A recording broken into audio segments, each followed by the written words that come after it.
What's going on, everybody, and welcome back to the channel. In this episode, as we wait for the tune to come in for the RTR Spec 2, we're going to go back and show you the install of the Mishimoto oil cooler.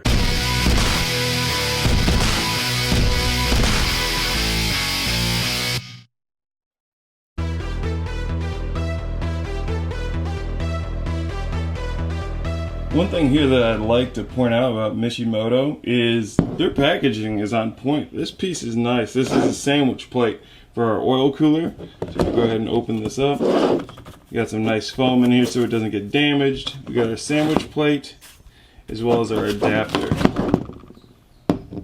That is actually really cool. So we're gonna go ahead and finish the attachment of our Mishimoto oil cooler. Now, I'm not gonna lie, we did start this while the engine was out, so we're gonna flash back right now to when we started this. You gotta put in, if you can see down in there, a 14mm Allen wrench, but we didn't have one. We went to AutoZone. Where else did we go, Gabs? Lowe's didn't have one. We finally found a set at Home Depot. This cost us like 32 bucks and some change, but it does have the 14mm socket, so we'll be able to get that in there and hopefully get this thing off. All right? Yes. All right, we got this here on our 1/2 inch. Let's see if we can get this puppy off. Whoa. We good? So I had to put a little bit of muscle into it.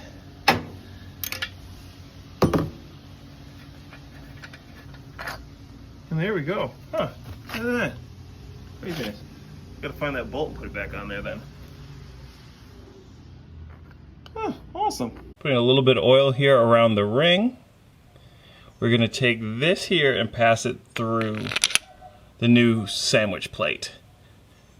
We're also gonna need to make sure that this here for the A&N fittings is facing forward. We're gonna go ahead and put this into place. And then we're gonna torque this bolt. Oh, crap, it's turning.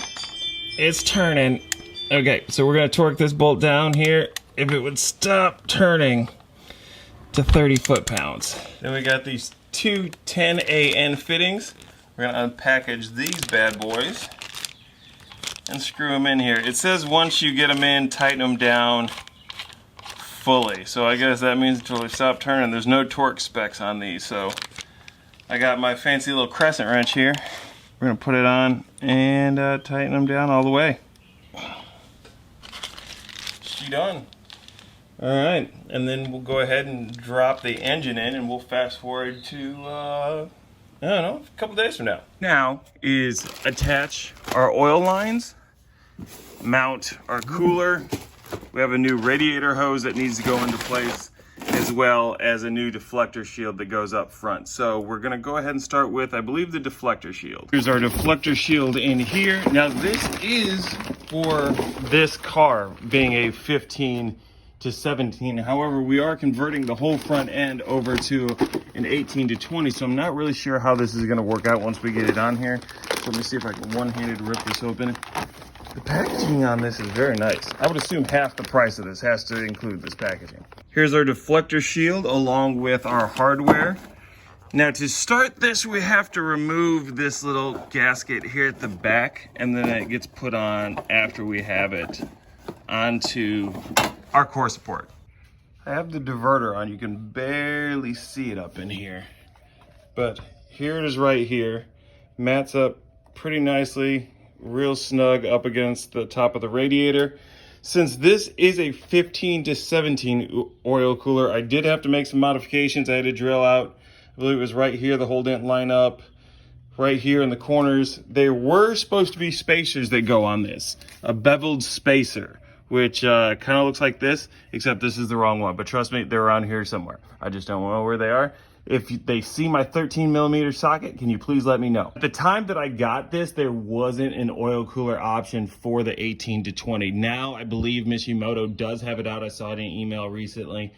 But if you are gonna do this conversion to your car, know that you can just go to Mishimoto, get an 18 to 20, and add up to the 18 to 20 core support. Otherwise, if you get a 15 to 17, like the car that you have, you're gonna have to make some modifications, and your washers that go in here, your spacers, aren't gonna fit. We have a nice little was a Get With The Program Mishimoto Rewards Pack.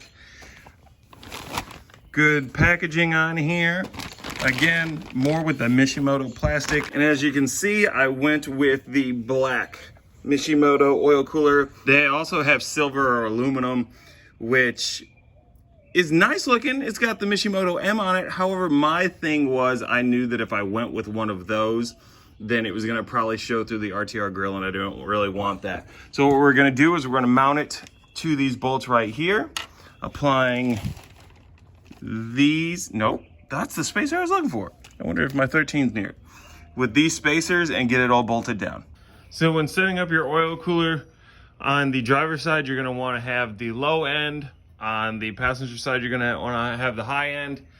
Also, you can go off of your serial number up here, which you use for your Mishimoto lifetime warranty, which is pretty sweet. What I'm gonna do right now is attach the oil cooler lines. What we have is two separate lines, a long one and a short one. On the labels, you have one that's 4 feet 11 inches, and then you have this one here that's 2 feet 5 inches. The long one is gonna go to your passenger side port, but is gonna get attached at the 45-degree angle to the top AN fitting of your sandwich plate.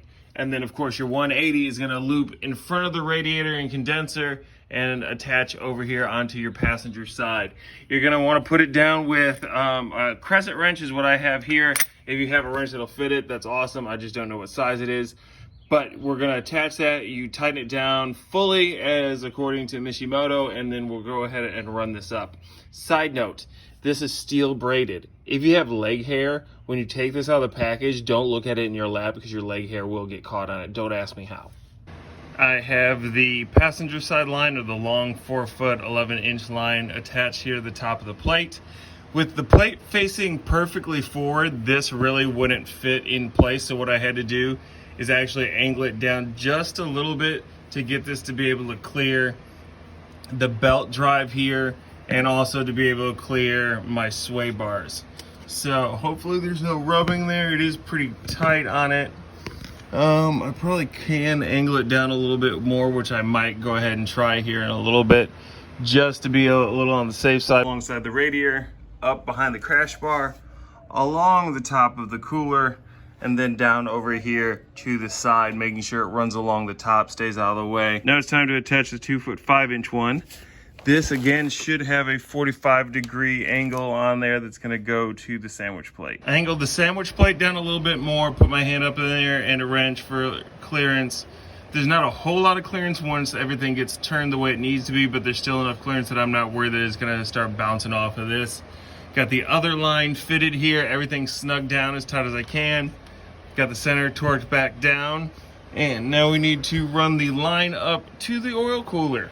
So the line here is ran up behind the crash bar, right next to our other line, and tightened down here with a 90-degree angle to our mesh capacity. The last thing that we have to do is we have a new lower radiator hose, because the last one had a T in it that would go off for the oil cooler and all that stuff. We don't have that anymore, so Mishimoto sent us this new lower coolant hose. As you can see, we have the new lower radiator hose installed, going right up here to our water pump, going down to the bottom of the radiator. Mishimoto sends you the adjustable strap bands to go in there and hold everything in place.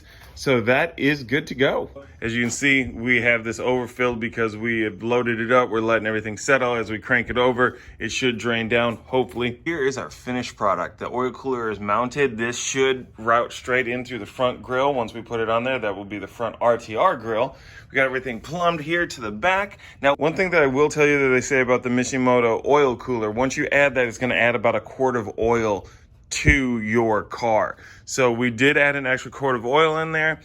Everything's pumping through fine. Our oil pressures seem fine. So everything here is good to go. Okay, so that's it for the install of the oil cooler. As you can see, the engine is in. Of course, you guys have probably heard the thing start by now. In the next video, I guess we'll do probably the exhaust. I got a beat on the exhaust. It's gonna be stock, but we got something to go on this. Until then, peace.